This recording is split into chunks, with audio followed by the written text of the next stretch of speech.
This is home. Twin States News starts right now. Good evening, I'm Anna Manuel. The demand for blood supply increases during the holiday season, increasing the need for donors. And once again, two organizations have teamed up to host their annual Mash Bash blood drive. Twin States News' Donisha Branham spoke to a few donors who talk about why they donate. Here today, Vitalant held its annual Mash Bash blood drive in hopes to help with local blood shortages. According to the American Red Cross, blood banks across the nation have been reporting blood shortages. The holidays are some of the toughest times to get the blood supply that we need for the community, and it's also one of the times that the need is so high. Merchant said that the current blood supply is in a critical need, which means that there is less than a 2-day supply on the shelf. So every 2 seconds, there's someone in the nation that needs blood, and one donation can go to help at least 3 people in the hospital. With some people hesitant to donate because of COVID and other illnesses, Merchant says they have put sanitation practices in place and they are currently a CDC certified activity. So we provide masks to donors that want to wear them. We do temperature checks. We wipe things down. Some donors said they have been donating every year at the Mash Bash, and many say they give because they know they are making a difference. I donate every several months, and I always make the Mash Bash. I really believe it's important to help the community. As they say, that it's the gift that keeps on giving. And so by giving blood, you can make a difference. And you never know when you might need that same help. Just trying to help out and donate. This is the last time for this year, so I figure I'd come now before work. As an incentive to donating, donors will be given free food and T-shirts as a token of appreciation. Merchant says their goal is to accomplish 120 donations today. So we have partnered with a lot of people. Polk Sausages here, they're giving free gumbo and sausage dogs to those that donate. We have T-shirts for all donors. And really we're just trying to, pump up the excitement and make people in the community aware of this need for blood donations. Donisha Branham, Twin States News, Meridian. City of Meridian announcing a street closure because Hemp Hill Construction Company is installing a 24-inch gravity main sewer line under Grand Avenue. Grand Avenue between North Frontage Road and St. John Street will be closed to through traffic. The closure will be in effect from January 3rd until January 13th. The greater Buffalo area continues to deal with fallout from a deadly and historic blizzard. The massive pre-Christmas storm is to blame for more than 50 deaths nationwide. That includes at least 35 in western New York, at least 28 of those in Buffalo, with numbers expected to climb as the community cleans up from the storm. Max Gordon has more from Buffalo. More heartbreak for communities in western New York as the death toll continues to climb in the wake of last week's massive winter storm. This is probably the worst storm that Buffalo has seen in over 50 years, and maybe one of the worst storms ever. The Buffalo area was one of the hardest hit, this storm being blamed for the deaths of more than 24 people in western New York, and more are expected as the community cleans up. It's been a tough assignment for our first responders to find members of our community deceased, some on the street, in snowbanks, some in cars, and some in homes. A state of emergency remains in effect in Erie County after the massive storm brought strong winds and more than 4 feet of lake effect snow. And it's not over yet. Residents are still dealing with lingering snow still falling today. On Monday, President Biden offered the support of the federal government. I'm grateful for their interest in helping all of us be made whole after going through this. Officials closing major highways and putting a driving ban in place to create safe and easy passage for first responders, and also allowing plows and utility crews to clean up and restore power to the thousands still in the dark. Please, please, please do not drive in the city of Buffalo. Buffalo's airport remains closed through at least Wednesday morning, but in a sign of recovery, supermarkets reopening Tuesday. Snow in the region is expected to taper off by Tuesday night. In Buffalo, New York, Max Gordon, Fox Weather.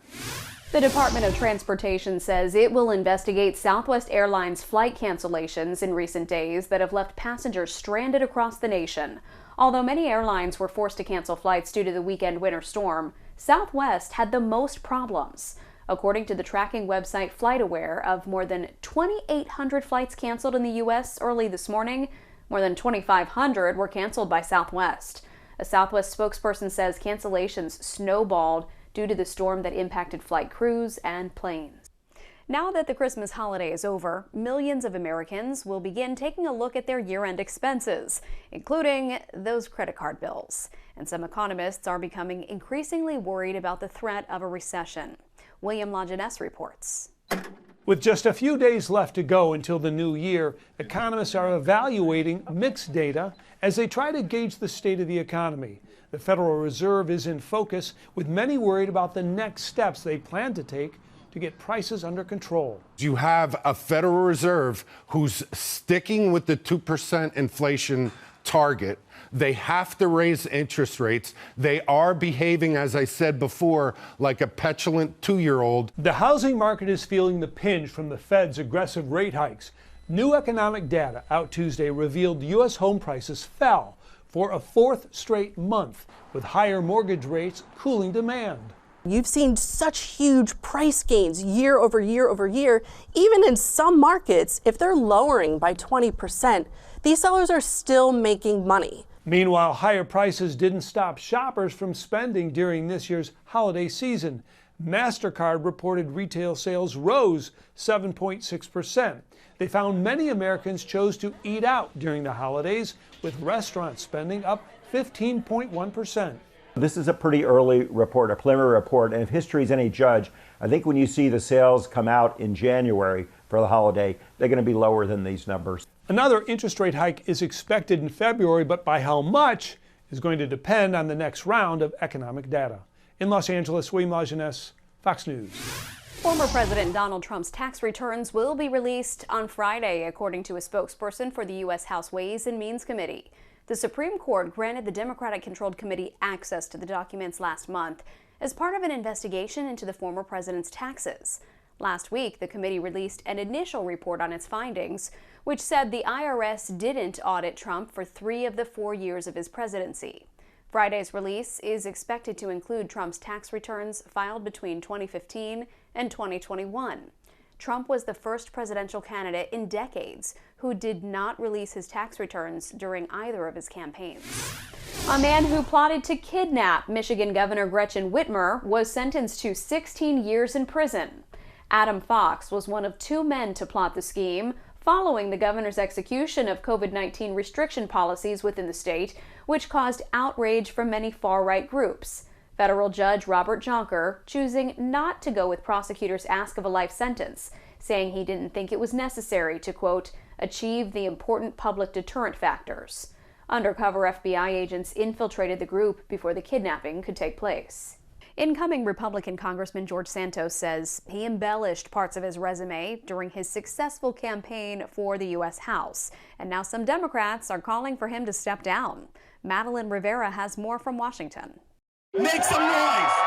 Congressman-elect George Santos under fire. The New York Republican admits he lied about his past while running for a Long Island House seat. I want to make sure that if I disappointed anyone by resume embellishments, I'm sorry. His admission breaks a long silence after the New York Times challenged his professional background and education earlier this month. Santos confessed he never worked for Goldman Sachs and Citigroup directly. He also admitted to never graduating college, after saying he got degrees in finance and economics from Baruch College and New York University. A lot of people overstate in their resumes or twist a little bit. I'm not saying I'm not guilty of that. I'm just saying I've done so much good work in my career. And Santos is denouncing reports that he misled voters about his Jewish ancestry.